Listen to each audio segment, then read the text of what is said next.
오늘 함께 나눌 하나님 말씀 신명기 23장입니다.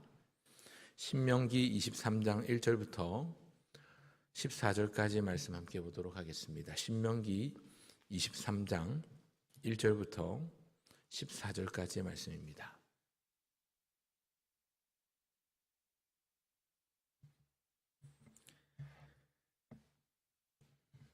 신명기 23장 1절부터 14절까지의 말씀 함께 교독하겠습니다. 1절 제가 먼저 읽겠습니다.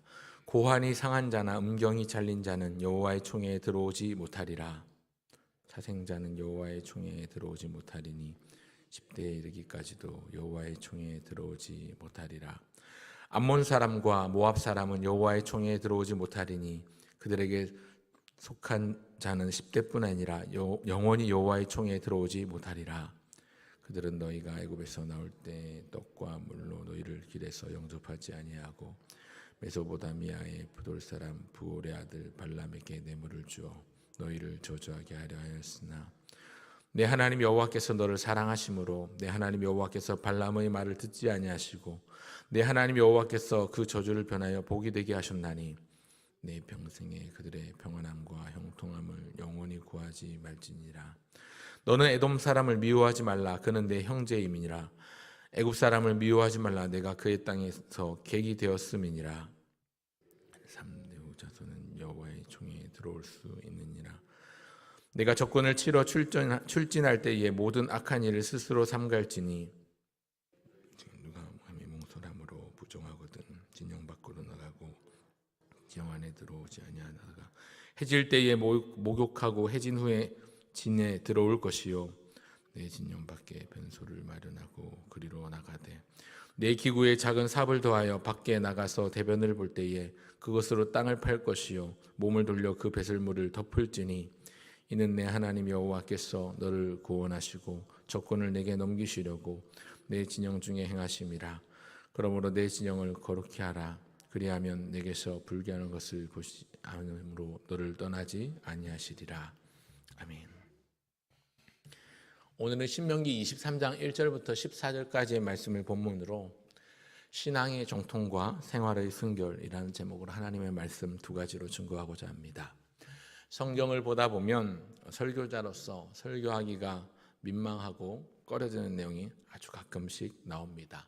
오늘 읽은 본문이 그렇습니다. 본문 1절이 고환이 상한 자나 음경이 잘린 자는 여호와의 총회에 들어오지 못하리라고 말씀하고 있습니다. 고환이 상한 자, 음경이 잘린 자. 이 남자의 생식기에 문제가 있어서 성기능을 제대로 하지 못하는 사람입니다. 옛날 같으면 궁에 있는 왕의 주변에 있는 내시와 같은 사람입니다. 고환이 상이기 때문에 남자 구실을 못합니다. 모세는 이런 사람을 두고 여호와의 총회에 들어오지 못한다라고 규정짓고 있습니다. 그러면 여호와의 총회는 무엇인가? 구약 성경에 보면 이 여호와의 총회라는 말 혹은 총회라는 말이 종종 나옵니다. 이 총회라는 말이 성경에 17번 정도 나오는데요. 특별히 신명기에만 10번 정도 사용되고 있습니다. 오늘 읽은 신명기 23장 1절과 2절 두 개 구절에 3번이나 반복적으로 여호와의 총회라는 말이 나오고 있습니다. 이 여호와의 총회라는 말은 이스라엘 백성들이 하나님께 절기를 지키거나 제사하기 위하여 모이는 집회, 즉 하나님을 예배하는 이스라엘 백성 전체를 지칭하는 말인데 특별히 예배하기 위하여 모인 사람들의 어떤 법적인 자격을 가지고 있는 법적인 용어라고 할 수 있습니다. 이스라엘 백성 전체 가운데 특별히 법적으로 일정한 자격을 갖춘 사람들이 모인 무리를 두고 여호와의 총회라고 지칭하고 있습니다. 오늘로 친다면 모든 교회에 다니는 모든 사람을 우리가 신자 혹은 성도라고 부르지만 예를 들어서 오늘 이 새벽에 나오신 분들 가운데서도 등촌교회 교인 이렇게 부르면 등촌교회가 아니라 잠시 방문하신 분들이나 집 가까운 곳에서 여기에 나오신 분들, 즉 등록하지 않은 분들은 포함되지 않는 것이죠. 등촌교회 교인이라고 하면 우리 교회 정식으로 등록을 한 사람을 말합니다. 이런 식으로 특정한 자격을 갖춘 그룹을 지칭하고 있는 단어가 여호와의 총회라는 단어입니다.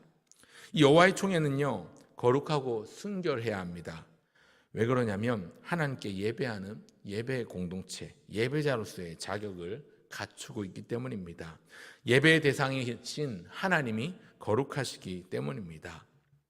내가 거룩하니 너희도 거룩할지니라 말씀하셨는데, 그래서 여호와의 총회에는 아무나 들어올 수가 없습니다.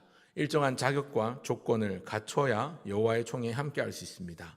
오늘 일정한 자격을 갖춰야 교회의 일원이 되고 교회에서 하는 공동회의에 참여하거나 교회에서 베푸는 성찬에 참여할 수 있는 것과 비슷합니다.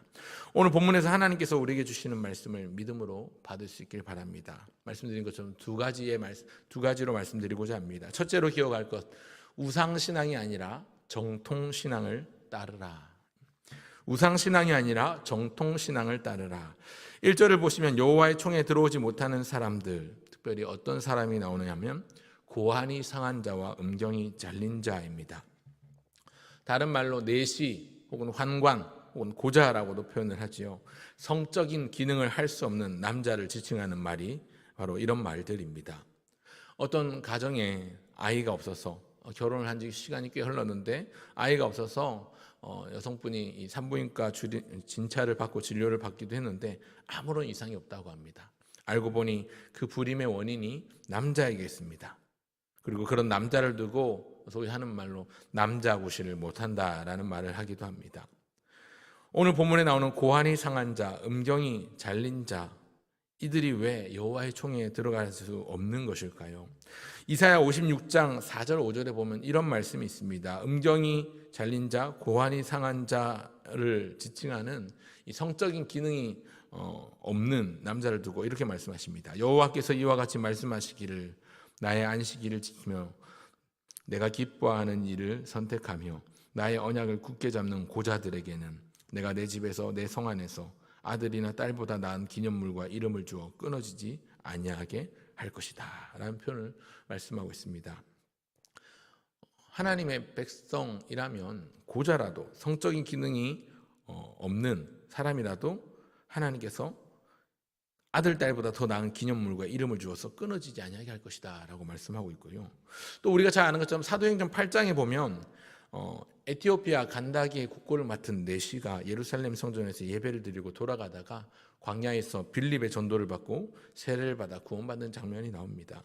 그 이후에 그가 어떻게 되었는지 성경에는 기록되어 있지 않지만 아마도 그는 자기 나라 에티오피아로 돌아가서 복음을 전하는 일꾼이 되었을 것입니다. 그는 내시였지만 아주 귀하게 쓰임받았습니다. 그런데 오늘 본문 1절에 보면 고환이 상한 자와 음경이 잘린 자는 여호와의 총에 들어올 수 없다고 규정하고 있지요. 이 선천적으로 혹은 생물학적으로 남자 구실을 못하는 사람들은 너무 억울합니다. 사실 여기 여호와의 총에 들어올 수 없는 이 고환이 상한 자, 음경이 잘린 자는 선천적으로 타고난 성기능 장애를 가지고 있는 사람이 아닙니다. 원래는 정상이었는데 그것을 의도적으로 상하게 한 자, 원래는 멀쩡한데 고의로 어떤 힘을 가해서 고환을 상하게 하거나 음경을 자른 사람을 말합니다. 왜 이렇게 가혹하고도 무서운 행동을 했는가? 그것은 바로 우상에게 자신을 바치는 행위로 거세를 했기 때문에 그렇습니다. 우상 숭배와 깊은 관련이 있어서 여호와의 총회에 들어갈 수 없다는 것입니다. 고대 근동 지역 사람들이 숭배하던 그들의 종교 의식은 굉장히 음란하고 잔인하고 또 더러운 내용들이 많습니다. 이스라엘 백성들이 40년 광야 여정 동안 유랑하며 돌아다니던 그들의 삶 가운데 날마다 매일같이 하나님께서 내려주셨던 양식을 먹었던 것과는 달리 가나안 사람들은 본래 정착해 있었던 사람들이기 때문에 농사를 짓고 살아갑니다. 그러다 보니까 그 지역에 있는 신들 대부분이 농사와 관련된 농경신인 경우가 많습니다. 다산을 상징하는 신들이지요. 바알신이나 아세라나 다곤신이나 아스다롯이나 몰록이나 밀곰이라 이름하는 많은 우상신들이 있었습니다. 날씨가 가물면 이 남자 신인 남신인 바알신과 여신인 아세라 신에게 제사하는데요. 이 남신과 여신이 둘이 만나서 서로 사랑하고 그 두 신이 성관계를 가지면서 그 과정에서 생겨나는 분비물이 땅에 내리면 비가 내린다라고 믿었습니다. 그래서 가뭄이 들면 비가 오지 않으면 사람들이 이들의 신전 산당에 가서 제사를 드렸습니다. 근데 이들의 제사 행위라는 게 그 가운데 이제 산당에 있는 남자 창기들과 또 창녀들에게 돈을 주고 성관계를 가지게 합니다. 그리고 그게 바알과 아세라 신이 하늘에서 보고 그 장면을 보고 자극을 받으면 하늘에서 그걸 보고 야, 이것들 봐라, 재밌네, 그러면서 우리도 그러자 하면서 이 바알 신과 아세라 신이 성관계를 가진다는 것입니다. 그때 생겨나는 분비문이 온 땅에 내려서 비를 내린다라고 믿었습니다. 그러니 그들의 제사에 온갖 음란하고 추악한 행동들이 가득합니다. 이런 음란한 행위뿐만 아니라 이 몰록이라는 신, 밀곰이라고 하는 신은요, 갓난 아이를 산채로 불이 펄펄 끓는 타오르는 화덕에 집어넣는 경우도 있었습니다. 이 몰록이라는 신, 밀곰이라고 하는 이 신은요, 그 화덕 모양 자체가 이 얼굴 모양을 하고 있는데요, 짐승의 얼굴 모양을 하고 있는데 그 얼굴에다가 펄펄 끓는 안에 이제 화덕이 불이 타오르고 있으면 갓난 아이를 이제 묶어서 산채로 그 화덕에 집어넣어서 사람을 불태웁니다. 그러면서 그 갓난 아이를 그 짐승의 얼굴이 먹으면 그 신이 먹고 나면 뭐 아이를 먹고 기분이 좋아져서 휘파람을 부는데 그 휘파람 불 때 휘할 때 그 바람으로 구름을 움직여서 비를 떠나보내거나 혹은 비를 멈추게 하는 이런 일을 한다고 여겼습니다. 이런저런 많은 잡신들이 고대 근동 지역에 존재하고 있는데 그들의 우상 숭배 행위 때 그들의 신전에 머무는 창기들이나 남창들이 돈을 받고 관계를 해주는 과정에서 창녀들이 임신을 하게 되니까 그 임신을 하지 못하게 하려고 남자들에게는 사정하지 못하도록 고환을 의도적으로 상하게 하거나 의도적으로 음경을 자르게 했습니다. 즉 오늘 본문에 나오는 고환이 상한 자는 고환을 상하게 한 자, 또 음경이 잘린 자는 음경을 자른 자를 말하는 것입니다. 그들이 여호와의 총회에 들어오지 못한다라는 말은 즉 그들이 우상을 숭배한 자들 혹은 우상의 신전에서 일하는 자들이기 때문에 그렇습니다. 자격이 없다라는 것이지요. 물론 오늘 우리 시대에 그런 식으로 우상 숭배를 하는 사람은 없습니다. 하지만 오늘 우리에게 우상이 없지 않습니다. 하나님을 섬긴다고 하면서도 하나님보다 더 신뢰하는 것, 예수님을 주와 그리스도로 고백하면서도 그것보다 예수님보다 그 믿음보다 더 집착하고 더 사랑하고 더 목매고 있는 것들이 있다면 그것이 바로 우리 시대 나의 우상입니다. 이스라엘 백성들에게 하나님이 때를 따라 적절하게 이른 비와 늦은 비를 주신다는 믿음이 없이 당장 비가 오지 않으니까 불안해서 그 바알신 아세라신에게 가서 절하고 엎드리며 온갖 음란한 행위를 하게끔 하는 것은 오늘 우리가 하나님께서 은혜를 주시고 우리를 인도해 주실 것이라고 이미 약속하셨는데 불안해하면서 이상한 무당 찾아서 전보로 다니고 사주팔자, 오늘의 운세 이런 거 찾아서 들여다보고 타로점을 보기도 하고 자꾸만 불안해하고 염려하면서 이것저것 알아보는 모습과 크게 다르지 않은 것 같습니다. 여러분, 하나님을 섬긴다면 하나님만 섬기시길 바랍니다. 예수님을 주와 그리스도로 고백하신다면 내가 내 삶의 주인이 아니라 진짜 예수님이 주인 되는 삶을 살아가실 수 있길 바랍니다. 그래서 첫 번째로 기억할 것, 신앙의 정통, 그 우상신앙이 아니라 정통신앙을 따르라는 것입니다. 그런가 하면 둘째로 기억할 것은 불결을 벗어내고 순결을 회복하라. 불결을 벗어내고 순결을 회복하라. 본문 2절에 보면 사생자도 여호와의 총회에 들어올 수 없다고 말씀하고 있죠. 이 사생자라고 하면 보통 정상적인 부부 사이에서 태어난 자녀가 아니지요. 어떤 문제가 있어서 어머니는 있는데 아버지가 없는 사람, 이런 사람을 두고 사생자라는 말을 씁니다. 구약 성경을 헬라어로 기록한 이 70인역 셉타진트에 보니까 이 사생자라는 단어를 음행한 자의 자식이다 이렇게 번역하고 있는 것을 볼 수 있습니다. 오늘 본문 바로 앞에 나오는 내용이 무엇이었습니까? 어제 새벽에 살펴보았습니다만 음행과 간통 같은 비정상적인 남녀 관계에 대한 규정이 나왔지요. 부부 관계에 대해서도 나왔고요. 같은 맥락에서 오늘 본문 2절은 비정상적인 방법으로 태어난 사생자를 말합니다. 특별히 2절이 말하는 사생자는요, 방금 전에 말씀드렸던 이 우상들을 섬기는 우상 신전에서 창기 노릇을 하던 여자 사제 창녀들이죠. 그들의 자녀를 가리킵니다. 그들은 태어날 때 이미 이방 우상에게 다 바쳐졌었습니다. 그러니 여호와의 총회에 들어올 수가 없습니다. 10대까지도 들어올 수 없다고 말씀하고 있죠. 대가 10번 지나도록 여호와의 총회에 들어올 수 없습니다. 3절에 보면 또 여호와의 총에 들어올 수 없는 자들이 나옵니다. 암몬 사람과 모압 사람들입니다. 그들은 열대에 걸칠 뿐 아니라 영원히 여호와의 총에 들어올 수 없다고 규정짓고 있습니다. 그들은 이스라엘을 저주하려고 했던 사람들입니다. 여러분, 그런데 암몬과 모압이 어떤 자손입니까? 소돔과 고모라가 멸망할 당시에 롯의 부인은 뒤를 돌아보다가 죽었습니다. 그리고 롯과 딸들만 남았는데 그 두 딸이 아버지에게 술을 먹이고 관계를 맺어서 낳은 자식들이 암몬이고 모압입니다. 성적으로 비정상적인 관계를 통해 생겨난 자손들이라는 것이지요. 오늘 읽은 본문 7절과 8절에 보면 에돔 사람 미워하지 말라, 애굽 사람 미워하지 말라 그렇게 말씀하죠. 에돔 사람은 내 형제다 말씀하시고 애굽 사람은 너희가 그 땅에서 객이 되었음이니 그들을 미워하지 말라 이렇게 말씀하고 있는데, 그들은 3대 후에 자손들이 여호와의 총에 들어올 수 있다고 말씀하고 있습니다. 3대가 지나고 나면 여호와의 총에 들어올 수 있다라는 것입니다. 여러분, 그런데 생각해 보십시오. 이스라엘 입장에서는 에돔이나 애굽은 적국입니다. 적입니다. 그런데 그들을 용납하고 받아줄지언정 암몬 자손과 모압 자손은 결코 받아줄 수 없다는 것이지요. 이것이 무엇을 의미하는 것일까요? 하나님께서 그만큼 거룩함과 순결함을 지금 보고 계신다. 거룩과 순결을 요구하신다. 거룩과 순결을 중시하신다는 말입니다. 오늘 본문만 아니라 우리가 지난 화요일부터 계속해서 살펴보고 있는 신명기 22장과 23장은요, 하나님께서 자기 백성에게 상당히 높은 수준의 도덕적인 요구를 하십니다. 이런 요구와 명령을 어길 시에는 굉장히 엄격하고 단호한 처벌을 하도록 돌로 쳐 죽이기도 하고요, 평생을 종으로 사는 등의 그런 벌을 내리기도 합니다. 여러분, 그런데 우리는 도둑질을 하고 살인을 해야만 죄인인 줄 알죠.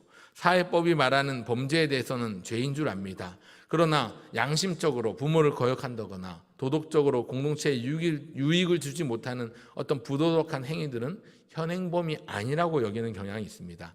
하지만 하나님의 관점에서는 사회가 제시하는 기본적인 죄는 물론이고 우리 하나님은 그 이상의 것, 훨씬 더 높은 수준의 삶을 요구하십니다. 왜 그런가?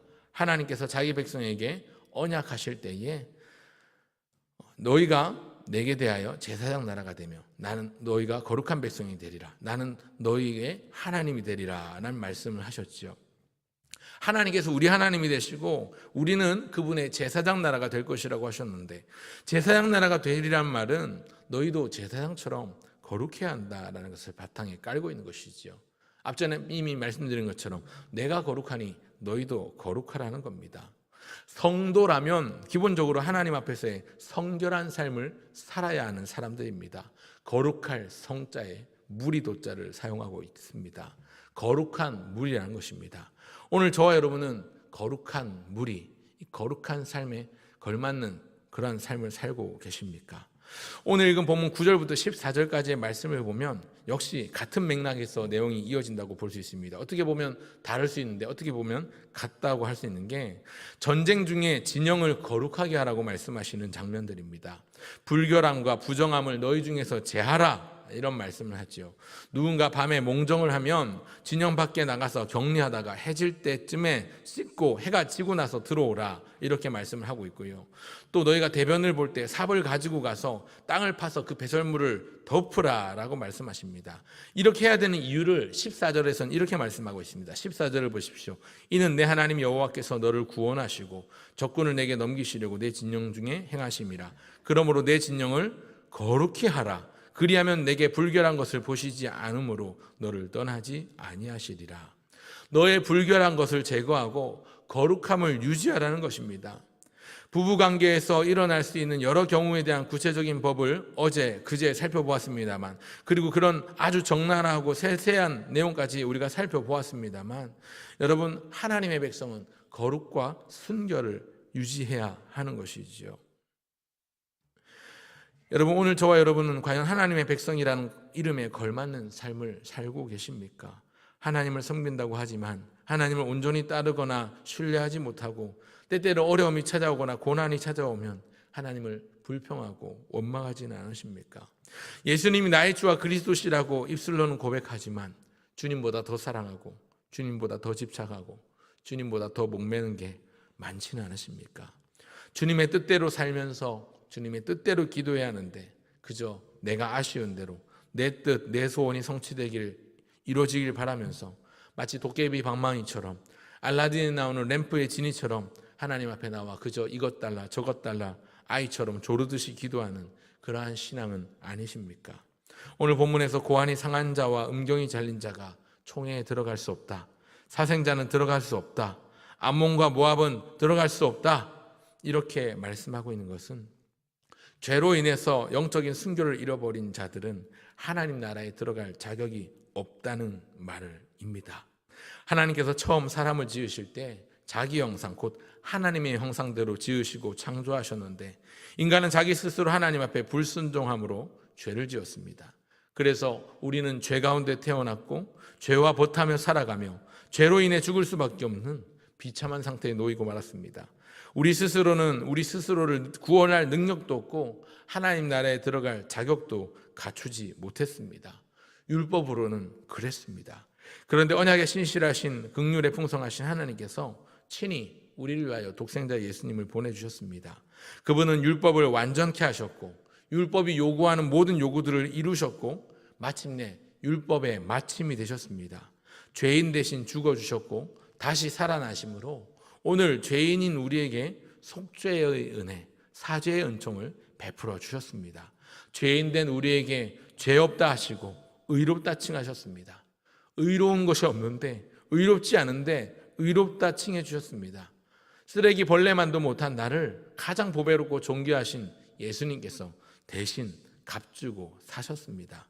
그래서 우리를 하나님의 걸작으로 여겨주십니다. 포이에마, 하나님의 놀라운 보배롭고 존귀한 자로 여겨주시고 자녀로 삼아주시는 자녀됨의 은혜, 양자됨의 은혜를 베풀어 주셨습니다. 고환이 상하고 음경이 잘린 자처럼 남자구실 못하는 그들처럼 하나님의 자녀이지만 하나님의 자녀답지 못했던 우리를 이 쓸데없는 자, 이 자격 없는 자를 가만 놔두지 않으시고 보배로운 자로 자격을 갖춘 자로 삼아주셨습니다. 오늘 이 은혜에 감사하며 그 에너지로 신앙의 정통을 따르고 생활의 순결을 이어가는 우리 모두가 되면 좋겠습니다. 오늘 설교 제목을 신앙의 정통과 생활의 순결이라고 했는데요. 사실 이 제목은 우리 교단 신학대학원에서 추구하는 슬로건이기도 합니다. 신앙의 바른 계열을 따르고 바른 신학과 바른 신앙과 바른 생활을 이어가고 추구하는 것이 오늘 그리스도인 된 우리가 추구해야 할 모습입니다. 오늘도 새 하루를 시작하며 그렇게 하나님의 말씀을 바르게 붙들고 하나님 주신 은혜에 감사하며 주님께만 영광 돌려드리는 진짜로 말로만 아니라 진심으로 우리의 삶으로 예수님을 나의 주와 그리스도로 모시는 삶을 살아가는 저와 여러분 모두가 되시기를 주의 이름으로 축원합니다.